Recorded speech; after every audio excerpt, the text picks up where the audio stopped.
Saúde, amada igreja, com a graça e a paz do nosso Senhor Jesus Cristo, amém?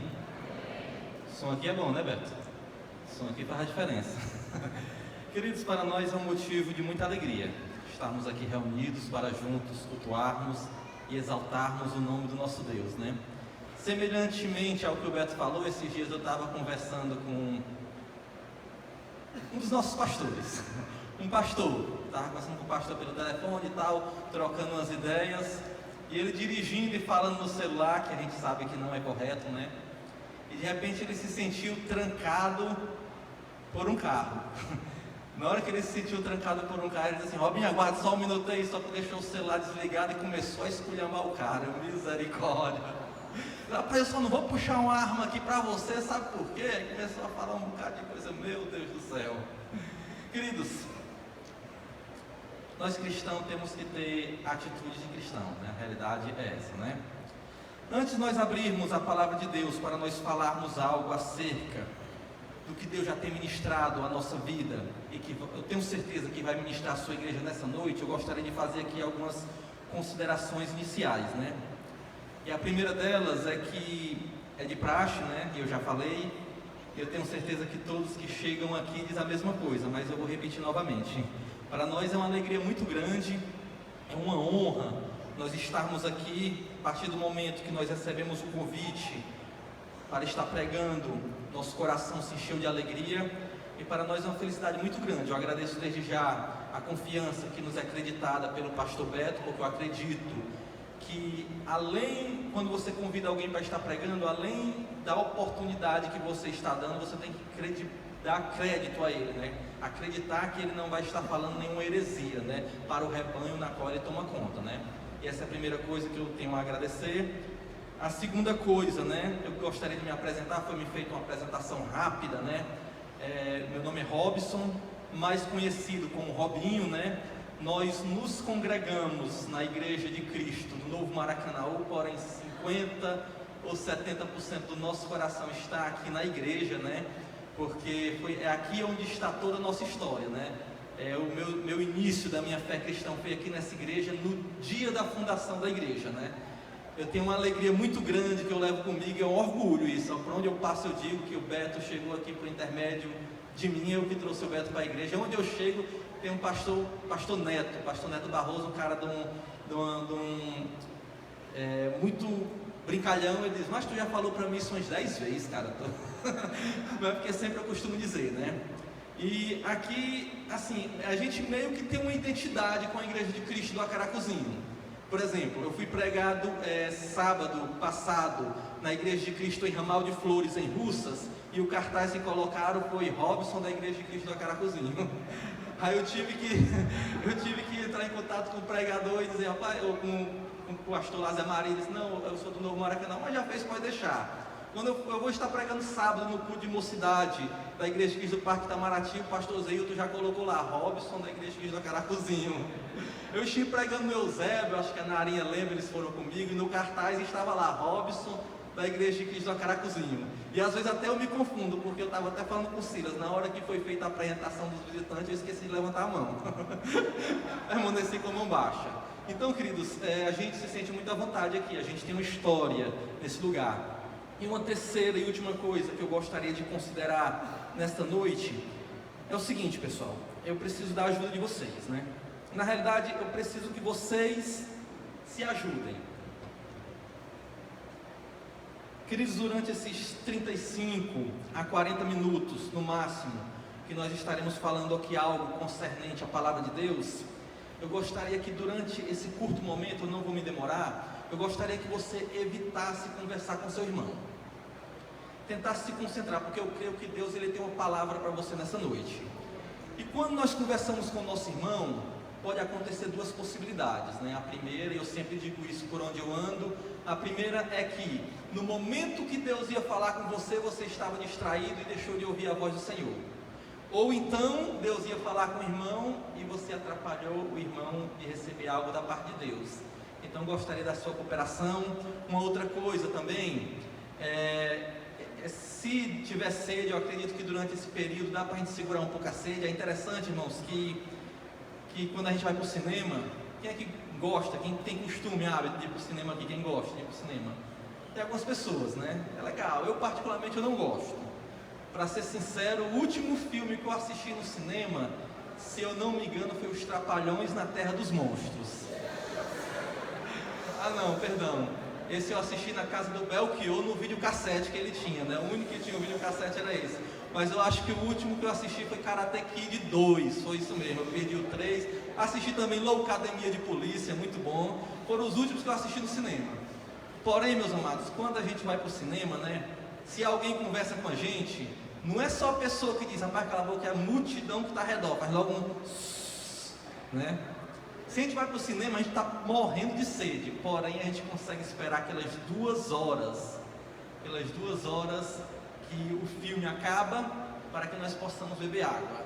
Agora é interessante que parece que quando a gente chega na casa de Deus, que vai receber algo da parte do Senhor, no cinema a gente está vendo um bocado de ficção, um bocado de mentira, e aqui a gente está escutando a verdade, que a palavra de Deus parece que aquilo nos dá uma inquietação, né? Então gostaria que durante esse curto momento você tomasse essa atitude. Posso contar com vocês? Amém? Amém? Amém, queridos. Pois, sem mais delongas, vamos abrir a palavra de Deus no livro, na epístola que Paulo escreveu à igreja romana, epístola de Paulo aos Romanos, capítulo 12, versículo 2. Epístola de Paulo aos Romanos, capítulo 12, versículo 2, né?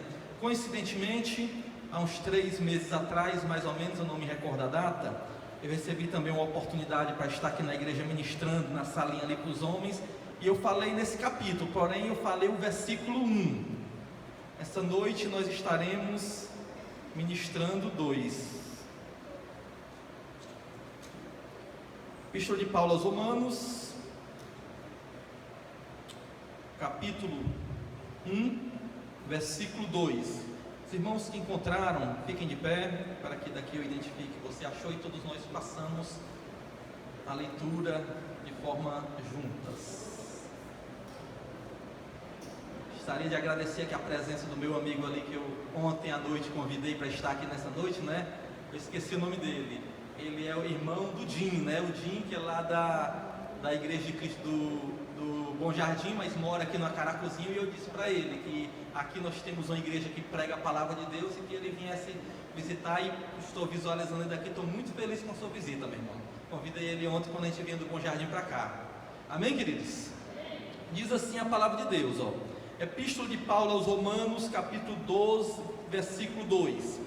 E não vos conformeis com estes séculos, mas transformai-vos. Preste atenção nisso, meus irmãos. Transformai-vos. Essa palavra ela dá todo um sentido para o texto. Pela renovação da vossa mente, para que experimentei qual seja a boa, agradável e perfeita vontade de Deus. Eu vou reler. Não vos conformeis com este século, mas transformai-vos pela renovação da vossa mente, para que experimentei qual seja a boa, agradável e perfeita vontade de Deus. Oremos ao Senhor. Senhor nosso Deus, nosso Pai que está no céu, nós te louvamos, ó Pai, na beleza da tua santidade, Senhor. Nós te agradecemos, ó Pai, pela tua palavra, ó Deus, que vai ser ministrada nesta noite, Senhor. Senhor, nós te pedimos, ó Pai, que tu, ó Deus, prepare o nosso coração, Senhor, para um entendimento correto, Senhor, para uma perfeita compreensão, ó Pai, da tua palavra, Senhor. Que o teu Espírito Santo possa vir falar com a tua igreja nesta noite, Senhor. Que nós estejamos aqui, ó Pai, unicamente, ó Pai, fazendo o papel de porta-voz do céu, ó Deus, mas que seja o teu Espírito Santo que esteja a falar com a tua igreja nesta noite, em nome de Jesus. Amém. Pode citar. Queridos, o tema da mensagem nesta noite é: qual o papel da igreja em meio a uma sociedade em crise? Qual o papel da igreja em meio a uma sociedade em crise? Mas para que nós possamos entender o conteúdo, a proposta da mensagem, se faz necessário voltar um pouco na intenção que Paulo tinha quando escreveu a sua epístola à igreja de Roma. É bem verdade que quando Paulo escreve a sua carta a igreja de Roma, ele está tratando ali com uma comunidade cristã que até então, naquele momento, ele não conhecia pessoalmente, né? Isso dificultou um pouco a comunicação entre o apóstolo Paulo, autor da carta, com aquela proferida igreja, né? E Paulo, quando escreve aquela igreja, ele tinha um certo objetivo. O objetivo de Paulo escrever a sua igreja era, primeiramente, ele tinha o intuito de apresentar o seu ministério para aquela igreja. Por quê? Porque ele tinha o desejo de implantar ali uma base missionária, com o intuito de futuramente ele chegar até a Espanha, que ainda não tinha conhecimento do Evangelho do nosso Senhor Jesus Cristo. E o canal mais fácil, a porta mais fácil para que Paulo chegasse até a Espanha era Roma. E para que ele se tornasse conhecido, se foi necessário, Paulo apresentar um pouco acerca do seu ministério. E ele faz isso no decorrer de toda a carta que ele escreve àquela igreja. Se nós formos observar, aquela igreja, aquela carta, ela trata de diversos assuntos. Ela não aborda somente um assunto. E essa carta ela é considerada pela teologia a carta mais atemporal de todas as outras. Como assim a carta mais atemporal? A carta que mais se adapta aos problemas concernentes aos dias atuais. O versículo lido, onde Paulo, ele invoca a sua igreja a não vos conformar com aquele século, com aquele mundo, mas transformai-vos pela renovação do vosso entendimento. O apóstolo Paulo se motivou devido a um acontecimento que acontecia na cidade de Roma naquele momento. É bem verdade nós entendermos que Roma, aquela Roma que Paulo escreve, é uma Roma completamente diferente das que nós conhecemos nos dias atuais, que é aquela grande capital da Itália, que é aquela Roma onde está situado o grande Vaticano, aquela Roma na qual uma cidade marcada por grandes luxos, divide o luxo com a antiguidade, é uma cidade na qual é um centro turístico, onde é um dos maiores destinos turísticos do mundo, é uma grande economia mundial. Aquela Roma era completamente diferente da Roma atual que nós conhecemos, né? Enfrentava alguns problemas, né? Para nós entendermos e para uma maior compreensão do texto, se faz necessário aplicar aqui alguns dados para você. Roma, ela foi uma cidade que foi fundada no ano 753 a.C. Ela foi fundada para ser a capital do grande Império Romano, né? E desde a sua fundação, Roma enfrentou algumas mudanças ao longo da sua história. A primeira mudança se deu no ano 519 a.C., quando Roma, de capital do Império Romano, se transforma em república. Roma passou a ser uma federação, com suas próprias leis, com seu próprio governo, seu próprio parlamento e seus próprios estatutos. Porém, o ano se passou e Roma novamente enfrenta outra mudança. No ano 1, já depois de Cristo, Roma deixa de ser república e passa novamente a ser a capital do Império Romano. Dessa vez, o novo Império Romano. E o Império Romano, ele havia passado por uma reformulação, e ele resolve investir tudo que ele poderia em Roma. Ele tinha o objetivo de transformar Roma em uma grande potência econômica. E assim, todo o investimento do Império Romano se centralizou em Roma. Roma, a partir daquele momento, passou a ser uma cidade bastante industrializada. As grandes indústrias do mundo estavam concentradas em Roma. O comércio de Roma cresceu de forma grandiosamente. A economia passou a crescer, o turismo, pessoas que procuravam Roma simplesmente para conhecer. Muitos investidores resolveram investir em Roma. E o imperador romano, no tempo Augusto César, ele resolveu abrir as portas para a imigração. Por quê? Porque ele deduziu que Roma tinha muito emprego, tinha muita oferta e tinha uma pouca mão de obra. Então vamos abrir portas para a imigração. Nós trazemos gente para cá, aquelas pessoas vão trabalhar, vão gerar impostos para nós, e nós iremos cada vez mais crescer. Porém, a ideia do imperador foi meio que um tiro pela culatra. Ele começou a abrir caminhos. Ele apenas não liberou a imigração, como ele viabilizou a imigração.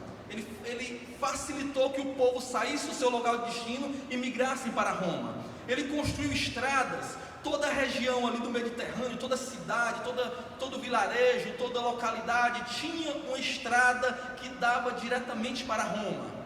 Daí nos surge aquele ditado popular: todos os caminhos levam a Roma. Foi baseado nisso. Porém ele viabiliza a entrada de estrangeiros em Roma. Porém, como eu disse, foi um tiro pela culatra. Roma, as pessoas se sentiram atraídas por Roma, e todas as pessoas na qual tivessem necessidade financeira partiu para Roma, achando que lá seria uma oportunidade de mudança de vida. Então era pessoa de todos os jeitos indo para Roma, todo tipo de classe social. Muitas pessoas foram para Roma, ao ponto de naquele tempo Roma chegar a uma população de 1.200.000 habitantes. Pessoal, 1.200.000 habitantes para uma cidade padrão naquele tempo era algo que fugia de qualquer raciocínio normal, porque as cidades maiores que tinham naquele tempo, se tivessem 50, 60.000 habitantes, era considerado uma grande metrópole, e Roma 1.200.000 habitantes. Porém, meus amados irmãos, com essa superlotação em Roma, aconteceu que o emprego não foi suficiente, e aumentou de forma grandiosa, desproporcional, o índice de desemprego naquele local, naquela cidade. E à medida que muitos imigrantes chegavam, eles traziam consigo vários problemas que eram instalados ali na cidade de Roma. Entre eles, diversidade de cultura, várias culturas. O pessoal não conseguia mais identificar qual era a cultura romana. Por quê? Porque vinha gente de todo jeito, de toda cultura, de todos os costumes. Outra coisa, várias religiões, pessoas que adoravam a vários deuses diferentes, vários credos religiosos, vários ritos religiosos. E era comum ver pelas praças de Roma pessoas fazendo seus ritual de adoração ao seu Deus. O desemprego, a procura foi muito maior do que a demanda, e automaticamente o desemprego tomou conta daquela cidade. E junto com o desemprego, vários outros problemas se acarretaram ali, como por exemplo, o criminalismo. As pessoas que chegaram ali precisavam comer, então eles apelaram para o roubo, para o furto, para o saque, para o homicídio, latrocínio, roubar para matar. Um outro problema, a mendicância. Vários mendigos estavam nas praças da cidade de Roma. Era muito comum, você andava por Roma, é igual quando você vai para o centro da cidade, Você tem que dar, até às vezes eu comento, se eu for para o centro da cidade, for dar esmola para quem está pedindo, quando eu chegar para voltar eu tenho que pedir também, Mas era muito comum ver vários mendigos em todas as esquinas de Roma. Isso consequente à situação que a cidade vivia. Uma outra coisa também que aumentou de forma demasiada foi a prostituição. Várias pessoas que foram para ali, que não arranjaram emprego, resolveram ser prostitutas, vender o seu corpo com o intuito de conseguir alimento, com o intuito dos seus sustentos.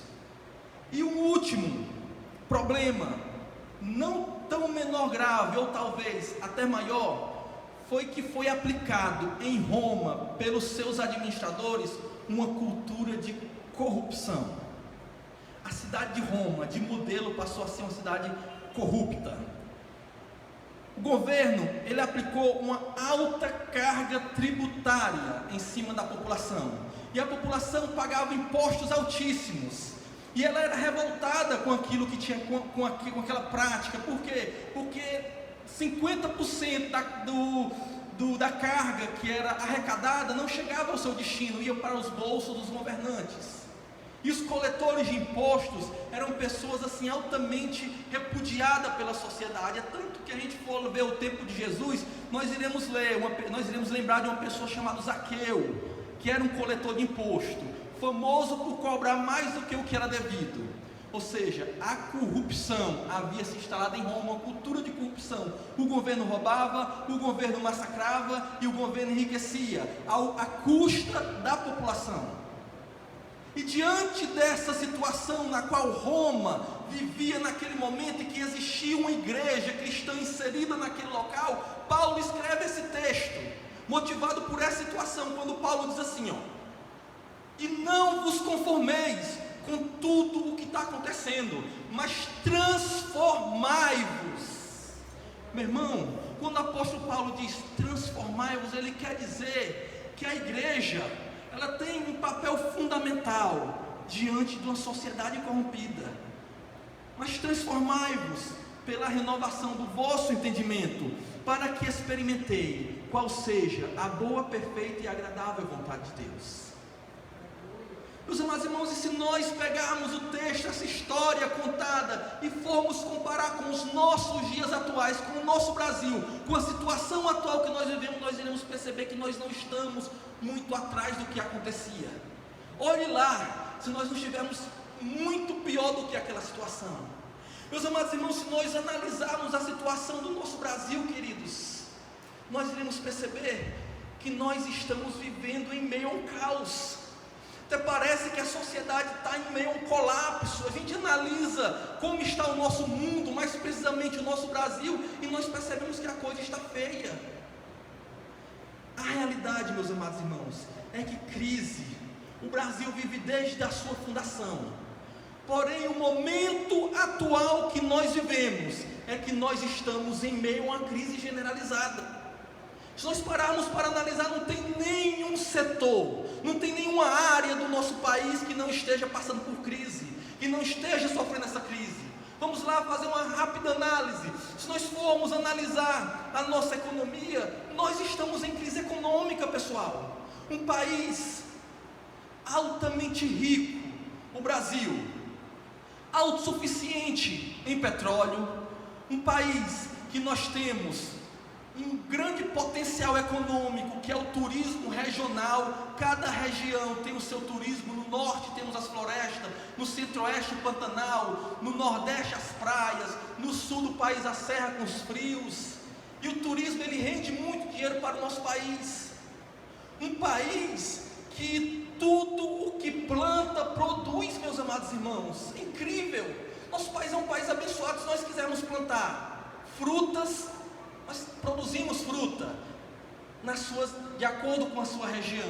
No Brasil, caju, no sul as frutas mais as especiarias como morango. Se nós quisermos plantar cereais, está lá o centro-oeste, o grande berço do cereal, manda cereal para todo mundo, arroz, feijão, soja, né? Se nós analisarmos, o Brasil produz tudo, e tendo país como a Islândia, um país de primeiro mundo que vive no gelo e não consegue produzir nada, e é considerado uma potência econômica. E o Brasil, um país rico dessa forma, vive uma crise econômica. Crise essa, meus amados irmãos, que há pouco tempo nós chegamos a ser a 5ª economia mundial, mas nos últimos anos, devido a várias administrações passadas, um histórico de administrações que saquearam o nosso Brasil, o Brasil despencou e hoje está lá, marcado. Emprego, desemprego aumentou. Isso é preocupante, queridos, para nós que somos igreja, isso é preocupante. Várias empresas nos últimos anos fecharam suas portas. Estava conversando com o irmão Denis, e ele disse que está muito preocupado, porque a patroa dele colocou todos os transportes no nome da filha dele, colocou placa de venda em todos os seus imóveis, transferiu tudo que tinha no nome dela para o nome da outra pessoa, e comprou uma viagem para o Canadá. Ele está achando que ela vai amanhecer e não vai anoitecer e não vai amanhecer no Brasil. É o reflexo do Brasil que nós vemos hoje. Eu não consigo imaginar como conseguiram quebrar a Petrobras, toda a poderosa Petrobras, como uma empresa que é os Correios, né, que fatura milhões por ano, e é uma empresa que não tem um concorrente, atua sozinha no seu ramo, mas conseguiram quebrar os Correios. É a crise econômica que nós vivemos, meus amados irmãos. Se nós formos para outra área e analisar a saúde, iremos perceber que a saúde está em crise. Vai depender do SUS para você ver a situação. Você morre, pessoas morrendo nas filas dos hospitais, e nós temos a maior carga tributária do mundo, porém os dinheiros não são investidos da forma que era para ser investido. Pessoal, olha, se os nossos tributos pagos fossem revertidos em benefício para o povo, eu pagaria com o maior prazer. Por quê? Porque nós viveríamos no céu. porém vai depender do SUS. Meus amados, se nós formos analisar a educação, como anda a educação no nosso país? A educação está em crise, queridos, ao ponto de nossas crianças serem obrigadas a aprender uma disciplina demoníaca que é chamada ideologia de gênero. Quando não é isso, coloca um homem nu lá, deitado no chão, e vai lá a criança tocar naquele homem. Por quê? Porque aquilo é cultura. É a crise na educação, pessoal. Eu me lembro quando eu era criança, minha mãe me ensinou que a professora era minha segunda mãe, e a gente na escola se sentia, era o local mais seguro depois da nossa casa. Hoje isso não é realidade, e a gente respeitava o professor. Eu confesso que eu não era dos alunos mais comportadinho não, era bem bagunceirozinho, verdade seja dita, Narinha sabe disso, cadê ela? Está ali em cima. Mas eu me lembro que quando nós nos danávamos, a professora tinha toda a autorização para nos dar os castigos. Em algum ponto mais extremo, dava aquela velha palmatória. Eu já fui para a secretaria, eu já fiquei de joelho no canto do quadro negro, já fui suspenso da escola. Por quê? Porque a professora tinha autorização para corrigir o aluno. Em uma situação mais extrema, quando o aluno tirava nota zero, acho que alguns aqui vão lembrar, isso aí já era esporro ridículo, colocava ele no canto com 2 orelhas de jumento, né? Isso aí eu acho que não era uma boa opção não, mas acontecia. Mas a realidade é que a escola tinha toda a autoridade sobre o aluno. Porém, nos dias de hoje as coisas estão inversas. Se o aluno faz qualquer danação e reclama para o seu pai, o primeiro a chegar lá é o pai, tomando satisfação com a professora, porque a professora fez aquilo para o seu anjinho. Reflexo da crise que a educação vive, meus amados irmãos. Queridos, se nós formos mais além, e nós formos analisar um outro setor do nosso país, a família está em crise familiar, onde diariamente a família é bombardeada por informações, onde o casamento é uma instituição falida, isso é ideia do diabo, onde a família é bombardeada e os filhos hoje não respeitam mais os pais. Queridos, eu me lembro que antigamente o filho respeitava o pai assim como a autoridade máxima da casa. E eu trago esse costume comigo, se eu passar 10 vezes por minha mãe, é 10 vezes que eu peço a benção a ela. E o pai, ele tinha autorização para corrigir, tinha autoridade para corrigir o filho, na base da peia mesmo. Lembro até de uma história que o meu avô me contou, que certa vez, um pai de família chegou do trabalho muito cansado e pegou água no pote, foi beber água e estava lá, o filho deitado na rede, lá, todo cômodo. O pai olhou assim, não disse nada, e bebeu a água, olhando para o filho. Aí o filho olhou para o pai e disse: pai, já que o senhor está com a mão na massa, me dê um copo d'água também. Rapaz, aquilo ali, meu irmão, aquilo ali era o cúmulo, um filho falar daquele jeito com o pai. O pai olhou para o filho, tá bom, pegou o copo d'água, foi lá, entregou, ele bebeu, perguntou: você quer mais? Não, me saciei, tudo bem, ficou, mas o pai guardou. Um certo dia o irmão mais novo fez uma danação, uma traquinagem grande. Aí o pai pegou aquele filho e toma, peia, sola muito, até o menino aprender. Sola muito. Quando terminou, o irmão mais velho que estava sentado na sala pegou: e vem aqui agora você. Ele: eu, pai, o que foi que eu fiz? Não, você não fez nada não, mas já que eu estou com a mão na massa, vamos lá, toma também.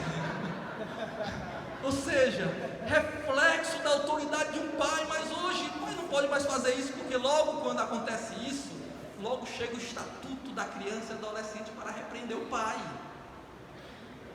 Outro sinônimo, outro reflexo da crise, vocês me perdoem, eu espero que não atinja ninguém, mas em realidade, nossos pais não estão mais educando nossos filhos.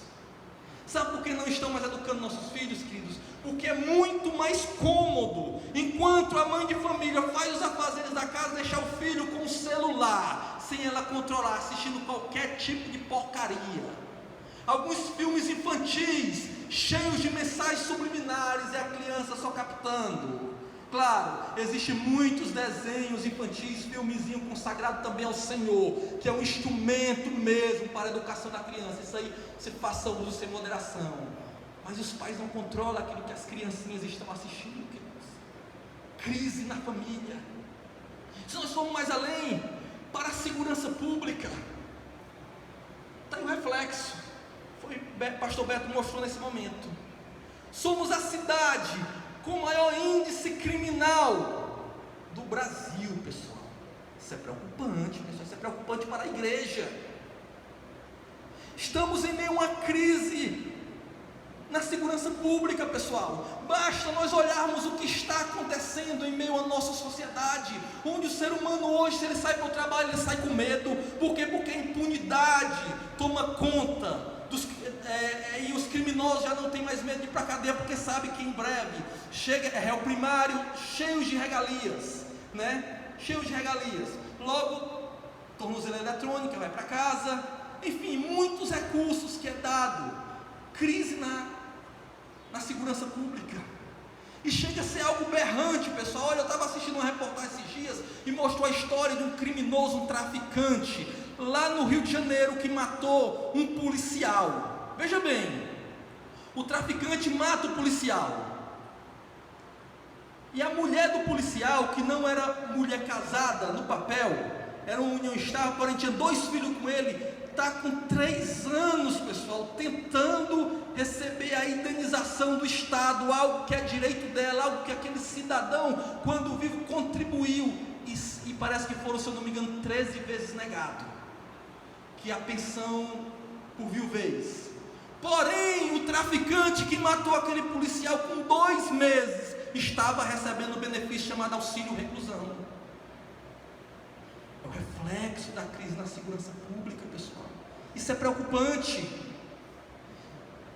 Na política, temos nem o que nós falarmos, né? Seria de vão comentar alguma coisa sobre a política. Longa história de corrupção, essa vergonha que está aí no Brasil, a Lava Jato desmascarando um bocado de gente, pessoas sendo presas, no outro dia coloca a cara de novo como se nada tivesse acontecido. Delações premiadas, onde usam um de cobaia para denunciar o outro. Mesma coisa, eu me lembro que isso aí também fizeram com Daniel. Usaram um para tentar investigar ele, porém não acharam nada. Daniel investigaram a vida de Daniel, usaram várias pessoas que conheciam ele, porém não acharam nada, homem íntegro. A realidade, meus amados irmãos, é que nós, o Brasil, estamos em meio a uma crise generalizada, crise em todos os setores. Para onde nós olhamos, o Brasil está em crise. Porém, meus amados irmãos, a palavra de Deus, ela diz para a nossa igreja nos dias de hoje: não vos conformeis com este mundo, mas transformai-vos pela renovação do vosso entendimento, para que experimentei qual seja a boa, perfeita e agradável vontade de Deus. Meus amados, quando o apóstolo Paulo diz transformai-vos, ele está nos dizendo que a igreja de Cristo no Acaracuzinho, a igreja de Cristo no Novo Maracanaú, a igreja de Cristo no Brasil, ela tem um papel muito importante diante de uma sociedade que está em crise. Você já parou para analisar? E qual é o papel da igreja diante desse cenário caótico que nós vivemos? Diante desse caos, esse colapso que a humanidade vive, qual é o papel da igreja? Isso queria dizer, amados irmãos, de forma rápida, abreviada. Não vou falar tudo que eu tinha estudado, mas de forma abreviada, eu vou falar 3 papéis da igreja diante da sociedade corrompida em que vivemos. Pessoal, são 3 coisas tão básicas, tão simples, que eu tenho certeza que nós conseguiremos colocar em prática. E a primeira coisa, o primeiro papel da igreja em meio a uma sociedade corrompida, em meio a uma geração falida, o primeiro papel da igreja é, independente da situação, independente do que estão ensinando, independente do que o mundo tem pregado, a igreja tem que se manter em integridade. Meus irmãos, nós vivemos em um país em que a corrupção, ela faz parte da rotina diária de um ser humano. diária, está impregnado, está entranhado na nossa cultura. É algo que está no dia a dia. Parece que você não ser corrupto fecha portas para você, mas você ser corrupto abre um leque de oportunidades, né? Nós vivemos em meio. E quando nós falamos em corrupção, logo nós pensamos, logo que vem na mente são duas coisas: primeiro, dinheiro, e segundo, aquele cenário lá em Brasília.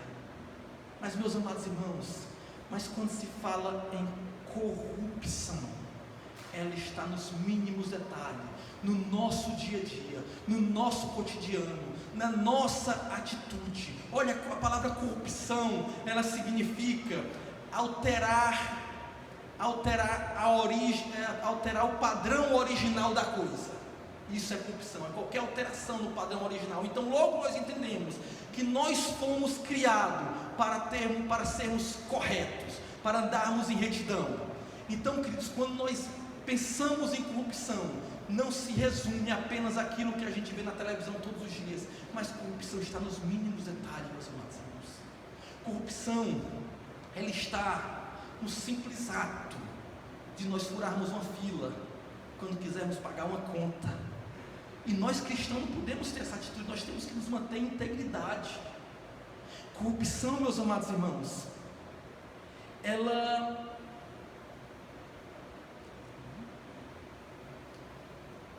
se refere também a quando você usa de informações falsas, para se beneficiar de várias coisas, como projetos sociais do governo, declaração de imposto de renda, quando você frauda as informações no currículo profissional para conseguir a vaga de emprego.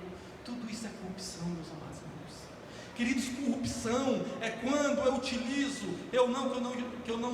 não utilizo mais isso, mas quem estuda, utiliza a carteirinha de estudante emprestada do seu irmão, que parece muito com ele, para passar no ônibus e pagar minha passagem. Isso é corrupção, queridos. Esses dias eu preguei, há uns dias atrás eu preguei lá no Eusébio, outro tema, porém eu toquei nesse assunto, falei sobre isso. No outro dia o pastor Herbert, ele era o pastor da igreja, ele me ligou, essa tua palavra aqui repercutiu, viu? Foi de manhãzinha cedo, estava uma irmãzinha, uma jovenzinha perguntando se tu ia pagar a passagem de ônibus dela. Aquele pregadorzinho que estava querendo pagar minha passagem de ônibus. Sabe por quê, queridos? É porque parece que é mais difícil, fecha oportunidades, andar em retidão. Meus amados irmãos, porém a palavra de Deus, Jesus, ele diz, o apóstolo Paulo, ele diz no livro na epístola, primeira epístola de Coríntios 12, versículo 6, diz: todas as coisas me são lícitas, mas nem todas as coisas me convêm. Todas as coisas me são lícitas, mas eu não me permitirei dominar por nenhuma delas. O apóstolo Paulo também diz, escrevendo aos Gálatas assim: vocês foram chamados à liberdade, porém não useis da vossa liberdade para dar lugar ao pecado. Jesus, falando com seus discípulos, ele olha e diz: olha, vocês sede santo como eu sou santo. Meus irmãos, o papel da igreja em meio à sociedade é se manter em retidão. Jesus, quando inicia o seu ministério, o seu primeiro discurso é o Sermão do Monte. E lá no Sermão do Monte ele ensina um bocado, ele dá vários ensinamentos concernentes à prática de uma vida cristã. E uma das coisas que ele fala depois das bem-aventuranças, ele diz: olha, vós sois o sal da terra e a luz do mundo. E ele diz mais: se o sal se tornar insípido, para nada mais presta, senão para ser jogado fora e ser usado pelos homens. Agora é interessante quando nós entendemos o que é ser o sal da terra e a luz do mundo. Meus irmãos, a luz, ele diz que a luz ela tem que brilhar, ou seja, a igreja, o papel da igreja é ser referência de retidão para a sociedade. A luz, ela tem a função de condução, de conduzir uma pessoa que está perdida. Se você estiver numa sala escura, num local, num ambiente que você não conhece, a primeira coisa que você vai procurar é um foco de luz. Então, queridos, a pessoa se guia pelaquela luz. O papel da igreja é guiar as pessoas que estão no pecado para levar para a retidão, meus amados irmãos. De contrapartida, Jesus também nos comparou ao sal da terra. E o sal ele tem algumas propriedades que no tempo de hoje ninguém consegue comer uma comida de sal, é dar sabor, ou seja, nós damos sabor a esse mundo. Porém, naquele tempo o sal ele tinha algumas funções muito mais importantes, que o pessoal pegava o sal, hoje nós temos a geladeira, e salgava ali uma carne, e a carne era conservada para não estragar. Meus amados irmãos, entendam uma coisa, é nós, a igreja do Senhor Jesus Cristo, que estamos conservando esse mundo para que Jesus não venha destruir devido ao pecado. O sal ele tem uma outra propriedade. A propriedade do sal, o sal ele incentiva a sede. Você come uma carne bastante salgada, um peixe bastante salgado, com pouco tempo você vai estar distante, querendo beber água. Então, meus amados, o papel da igreja é incentivar a sede, mas a sede por Deus, pelas pessoas que estão lá fora no mundo vivendo no pecado. Agora é interessante que Jesus ele vai mais além, ele diz assim, ó, se o sal se tornar insípido, perder o sabor, o que é isso? É porque hoje, meus amados irmãos, o sal ele não perde o sabor. Por quê? Porque ele é passado pelo processo industrial, né? De refinaria, né? Ele é refinado, ele contém iodo que sustenta o sabor dele, ele não perde o sabor. Porém, naquele tempo o sal era extraído e era utilizado de forma grosseira, e devido a um tempo ele de fato perdia o sabor. E se o sal perdeu o sabor, para nada mais presta, senão para ser jogado e lançado fora para ser pisado pelos homens. Por quê? Porque o sal também naquele tempo, o sal por si só, ele se pedrifica, ele calcifica, ele vira pedra. E as pessoas geralmente pegavam sal para fazer as calçadas, jogava, esperava o sol ressecar e ficava igual uma pedra. Então, literalmente as pessoas pisavam. E a palavra de Jesus diz, se nós não tivermos exercendo o nosso papel de sal, para nada nós servimos, se não para sermos jogados fora e ser pisado pelos homens. Alguns meses, eu estive conversando com uma determinada pessoa cristã, meus amados, crente, leva consigo o nome do Senhor Jesus Cristo, e eu estava dizendo que ele estava muito preocupado, porque a gente estava com vazamento de água lá em casa, e a gente tentava descobrir, não achava, e a conta vinha 700, 800 reais, nós já tínhamos tentado de tudo, gastado muito dinheiro tentando resolver, e não conseguia. E eu disse que não estava preocupado. Ele chegou para mim, rapaz, você está fazendo papel de besta, mano. Eu, por quê, mãe? Tu não sabe não, mas como é que faz? Eu disse, rapaz, graças a Deus não. E ele disse assim, rapaz, olha, eu vou ser sincero, eu não sei se funciona, e pelo amor de Deus, pessoal, se funciona não, vão aprender, em nome de Jesus. Ele diz assim, rapaz, lá em casa, a gente deixa o hidrômetro funcionando. Se tiver algum especialista aí que quiser me corrigir, você pode me corrigir depois, isso com informação passada por ele. Você pega o hidrômetro que está naquela posição, deixa 17 dias do mês ele rodando normal, e está lá rodando, pode deixar consumir, eu lavo o carro, lavo calçada, faço tudo. Porém, quando seja para o 18º, 19º do mês, eu abro aquilo ali e viro ao contrário, pelo amor de Deus, pessoal, não vão aprender não, em nome de Jesus, e viro ao contrário e começa a voltar, o número começa a reduzir, e aí minha conta é baixinha. Pessoal, a cultura, um cristão fazendo isso.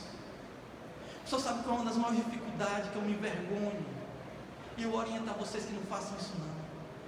É cristão que não paga suas contas pontualmente em dias. Meus queridos, se comprou, pague. Se está tendo dificuldade, vá lá, dê uma satisfação, converse com a pessoa, mostre hombridade. Então, pessoal, primeiro papel da igreja é, independente do que tem sido pregado, se manter em integridade. Segundo papel, queridos, da igreja perante essa sociedade em crise que nós vivemos, o segundo papel é não gerar expectativas em homem algum. Não criar expectativa que alguém vai chegar aqui como salvador da pátria para resolver o problema do país, meus amados irmãos, que não vai, isso não vai acontecer. Ninguém resolve o problema do país. Estava conversando ontem com o pastor Pedro Aragão, eu fui lá na casa dele, de volta a gente vindo para a casa dele, uma irmã lá do Alto Santo ligou para ele, pastor, dizer o que assim, está assim, eu vi que ele estava meio aborrecido, ele disse assim, olha, minha irmã, quer que eu diga uma coisa? Vai piorar, enquanto você estiver confiando nas pessoas, vai piorar. Não gerar expectativas em homem algum. Sabe por quê, meus amados irmãos? Porque a corrupção, ela não está em partido político, ela não está em um meio em que vivemos, mas ela está no coração do homem. Não é o partido, nós poderemos apelar para todas as mudanças necessárias que for. Poderemos botar um, botar B, tirar partido, cair um, acender outro, mas a corrupção não está no meio em que vivemos, a corrupção está no coração. Não é o homem que corrompe, não é o partido que corrompe o homem, é o homem que corrompe o partido. E é muito comum, meus amados irmãos, eu vou ser bem franco nisso, eu espero que não doe ninguém. É muito comum, durante o período eleitoral, nós gerarmos várias expectativas de mudanças. E a gente ora para que isso aconteça. Nós oramos, eu oro. Eu confesso que ano passado fui às urnas, votei, voto secreto, mas eu não tenho problema nenhum em dizer que votei pela mudança, pelo que estava. Votei. Mas eu sou consciente que uma pessoa, um governante, por mais que tenha as melhores das intenções, ele não vai conseguir mudança para o nosso país. Sabe por quê? Porque o nosso sistema governamental não permite. Entenda bem, isso é interessante nós entendermos. Nós vivemos num país presidencialista, onde o presidente é o chefe de Estado, e porém ele é unicamente o chefe do executivo, que é eleito pelo povo. Porém existe mais dois poderes, o poder legislativo e o poder judiciário, e esses três brigam entre si. Então, um só, por mais que tenha as melhores intenções, por mais que queira fazer a coisa correta, ele não vai. Então, pessoal, não vamos gerar expectativas. Sabe por quê, queridos? Que nós não devemos gerar expectativas? Porque a nossa esperança de mudança tem que estar depositada unicamente no Senhor Jesus Cristo. O profeta Jeremias, ele diz, no capítulo 17, versículo 5, se eu não me engano, ele diz assim: maldito é o homem que confia no homem e faz dele o seu braço forte. E muitas vezes esse versículo é muito mal interpretado, quando, maldito é o homem que confia no homem, então agora não posso confiar no meu irmão Beto aqui, chegar e conversar. Não, o profeta não está dizendo isso. Ele está dizendo que maldito é o homem que deposita a expectativa, a esperança, que confia no poder de um homem. Por quê? Porque a nossa confiança tem que estar no Senhor. No Salmo 20, versículo 7, o salmista diz assim: uns confiam em carros, outros confiam em cavalos, porém a nossa confiança está depositada no Senhor. Salmo 125, ele diz que os que confiam no Senhor são como os montes de Sião, meus amados, que não se abala, mas permanece para sempre. Queridos, quem pode mudar a situação do nosso país é o Senhor Jesus Cristo. Quer que eu te diga? Político A não te representa, político B não te representa, partido C não te representa, partido D nunca te representou, mas quem te representou numa cruz do Calvário, para te tirar do pecado, para te tirar da morte, o único que te representa, que me representa, é Jesus Cristo, quando nos representou naquela cruz para nos dar salvação. Esse nos representa, queridos. Então, meus amados irmãos, depositemos nossa confiança no Senhor, claro, usando sempre a consciência nas nossas escolhas. Por quê? Porque nós temos papel, obrigação de cidadão. Então, segundo papel da igreja em meio a uma sociedade corrompida, é não gerar expectativas em homem algum, mas somente do Senhor. E o terceiro e último papel, queridos, da igreja do Senhor, é que em meio a uma geração corrompida pelo pecado, pela corrupção, pela imoralidade, a igreja do Senhor Jesus Cristo, a igreja de Deus, deve se reaproximar do Senhor. A igreja do Senhor Jesus Cristo tem que se reaproximar. E quando eu digo igreja, meus irmãos, não vão se confundir com igreja instituição, não, com esse prédio aqui levantado, não, porque aqui esse nome, Igreja de Cristo, no Acaracuzinho, é uma instituição séria, é uma instituição imaculada, é consagrada ao Senhor. Quando eu digo igreja, eu estou me referindo à igreja, corpo do Senhor Jesus Cristo, eu e você. Em meio às crises, devemos nos reaproximar de Deus. Meus amados irmãos, nós vivemos um período, nós vivemos um momento que, analisando, os cristãos vivem muito distante de Deus, meus amados irmãos. Os cristãos vivem muito longe do Senhor. Por quê? Porque não tem tempo. Nós não temos tempo para estar na presença de Deus. Levamos uma vida, um dia muito corrido. A internet ocupa muito, consome muito nosso tempo. Trabalho consome muito nosso tempo.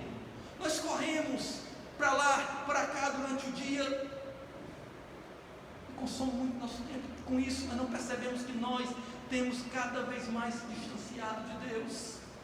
Meus amados irmãos, eu vou ser sincero para você, e me desculpe a franqueza, mas eu não acredito em uma geração que vai viver em integridade com Deus, uma geração em que, quando acorda, a primeira coisa que faz uso é o celular e não a oração, e quando vai dormir, a última coisa que faz uso é o celular e não a oração.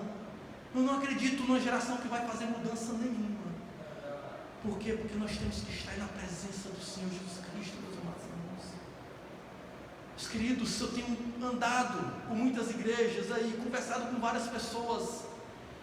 Uma das coisas que tem acabado nas igrejas, louvo a Deus, quando eu vi aquela divulgação ali, a oração da madrugada, que coisa ali na igreja que ora. Mas queridos, a maioria das igrejas tem tirado do seu calendário programação de oração. Só olha, eu sou de um tempo, aliás, eu fui disciplinado aqui nessa mesma igreja, fui disciplinado, que o crente, para que ele possa ter uma vida espiritual saudável, é necessário ele, no mínimo, orar 3 vezes por dia. É necessário, no mínimo, ele ler 3 capítulos da Bíblia. É necessário ele ter vida com Deus, é necessário ele se consagrar, ele jejuar pelo menos 3 vezes por semana. Eu aprendi isso aqui nessa igreja. Eu aprendi isso. Que o crente ele tem que participar dos cultos de oração, porque no culto de oração, onde nós iremos nos fortalecer espiritualmente. Eu aprendi que a vigília, ela tem que fazer parte da programação mensal da igreja, pelo menos uma vez por mês ou bimestralmente, tem que ter uma vigília na igreja. Só hoje eu vi um fato muito curioso hoje. Acordei cedo, fui deixar a Liliane no trabalho, né? Peguei minha moto, que é um transporte mais econômico e mais ágil, saí, peguei aqui o José Walter, fui, peguei ali o perimetral, sentido a Arena Castelão. Meu irmão, quando eu cheguei em frente à Arena Castelão, levei um susto, eu fiquei apavorado com o que eu vi, porque quando eu vou andando aqui de moto, a primeira pessoa que eu vejo correndo na minha direção é o Homem-Aranha. Eu falo, meu Deus do céu, o que é isso? Eu desviei aqui assim, cheguei mais na frente, eu vi o Superman. Fui andando, caminhando, quando cheguei lá na frente, eu vi o He-Man. Meu Deus do céu, o que é isso? E fui vendo, pessoal, até o Super Mario Bros. Eu vi. Aí de repente fui entrando, mas vi 2 capetas do sexo feminino, cada uma com um chifrezão bem grande e outro com um chifrezinho um pouquinho. Meu Deus, o mundo está doido. Não vou te deixar lá, não vamos. Aí de repente, quando eu cheguei à Arena Castelão, visualizei melhor, percebi que estava tendo uma festa demoníaca lá, chamado Aviões Fantasy. E o pessoal era uma festa fantasia, estava todo mundo fantasiado. Aí quando eu observo, a festa, pelo que eu me informei, tinha começado, se eu não me engano, às 9, 10 horas da noite, pessoal. E já era 7 horas da manhã. E o pessoal tudo lá na mesma empolgação, louvando, exaltando, cultuando o nome do diabo. Porém, meus amados irmãos, se nós fazemos uma vigília na igreja, logo nós queremos que a vigília termine pelo menos meia-noite, porque é tarde ficar até de manhã. Tarde. Oração da madrugada, eu estou excluindo aqueles que trabalham, aqueles que têm alguma atividade. Será que 10% da igreja se faz presente? Pessoal, eu digo uma coisa para você: você buscar a Deus não é um favor que você está fazendo para Deus, não, é uma necessidade que você tem. Eu não acredito, meus amados, numa geração que não busca a Deus. Queridos e amados irmãos, a palavra de Deus para você nesta noite, ela se resume que em meio a uma geração falida, corrompida pelo pecado, na podridão, Deus está chamando para uma reaproximação.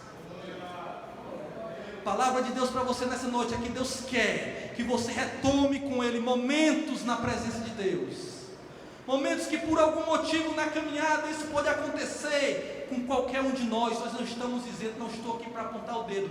Porém, meus amados irmãos, no ano de 2019, eu me lembro que eu me isolei um pouquinho e eu fiz um voto comigo mesmo, que aquele seria o ano que eu iria retomar o relacionamento que eu tive com o Senhor Jesus Cristo, iniciado há alguns anos atrás.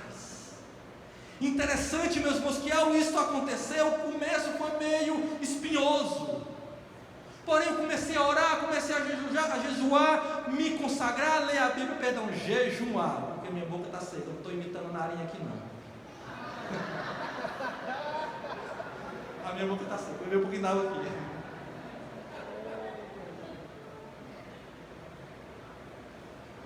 Pronto. E eu fiz esse propósito no Senhor.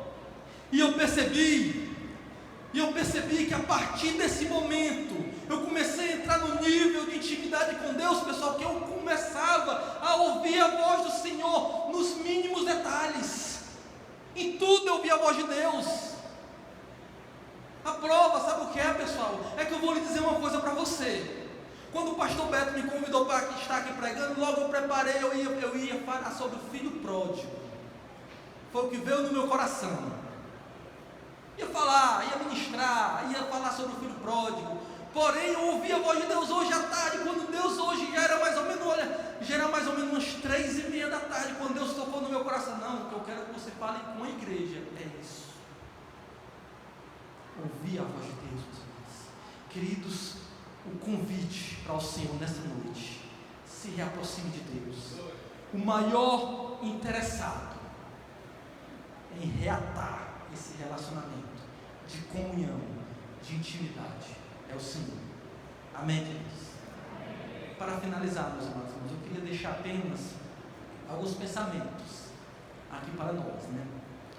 Será que é possível vivermos em um mundo tão corrupto como esse e não ceder, e não se envolver, e não se entregar? Só queria dar 3 exemplos para você.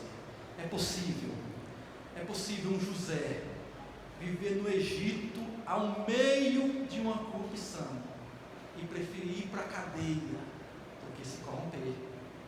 É possível um Neemias viver em meio a um Judá em crise, um Judá onde todo mundo extorquia, e esse Neemias conseguir exercer política honesta. Pessoal, é possível um Daniel viver em meio à Babilônia marcada pela corrupção, e mesmo assim as autoridades pegarem ele, fazer uma delação premiada dele, fazer um pente fino, investigar a vida dele e não achar nada que maculasse a vida daquele homem. Meus irmãos, é possível sim, é possível um Jeremias, profeta Jeremias, escolher ser encarcerado do que optar pelas facilidades que a corrupção poderia gerar para eles. Pessoal, e é possível sim, nós, a igreja de Cristo do Acaracuzinho, vivermos em meio a um caos, em meio a uma podridão, em meio a essa lama que nós estamos vendo lá fora, esse colapso que nós estamos vivendo, e mesmo assim, se mantermos em integridade. Que Deus abençoe a todos, e o que a gente não pode transmitir aqui pela nossa limitação humana, eu tenho certeza que o Espírito Santo se encarregará de fazer o resto. Amém.